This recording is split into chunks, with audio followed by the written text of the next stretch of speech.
ஒரு படத்தில் சொல்லுவாங்கல்ல, ஈஸியாக ஜெயிக்க வேண்டிய மேட்ச் ஆனால் நான் எப்படி எப்படியோ கொண்டு போயிட்டு கடைசியில் ஜெயிச்சிட்டாங்க அப்படின்னு. அந்த மாதிரி தான் இருந்தது நேற்று.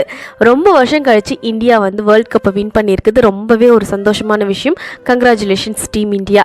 காலையில் பிரேக்ஃபாஸ்ட்டுக்கு இன்றைக்கி திணை, அதுக்கப்புறம் பச்சரிசி ரெண்டுமே சேர்த்து பொங்கல் பண்ணியிருந்தேன். பையன் திணை மட்டும் போட்டால் ரொம்ப ஹார்ட் ஆகிடுது சீக்கிரம், அதனால் அந்தளவுக்கு அவன் சாப்பிட மாட்டேங்கிறான்.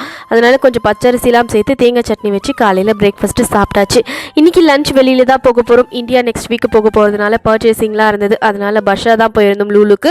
அங்கேயே சாப்பிட்டுட்டு அதுக்கப்புறம் பர்ச்சேசிங் முடிக்கலான்னு கேலிக்கட் நோட் போயிட்டு அங்கே ஃபஸ்ட்டு ஃபுட்டெல்லாம் சாப்பிட்டுட்டு கொஞ்சம் நேரம் வெளியில் இருந்து உட்காந்துட்டு சாப்பிட்ட உடனே வாக்கிங் பண்ண வேண்டாம் அப்படின்னு சொல்லிட்டு அப்போ தான் இந்த கிளா மிஷின் பார்த்தோம்.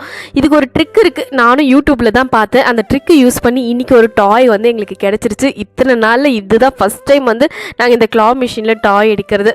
அதை பார்த்தோன்னே பையனுக்கு ரொம்பவே சந்தோஷம். பர்ச்சேசிங்லாம் முடிச்சுட்டு வீட்டுக்கு வந்தாச்சு.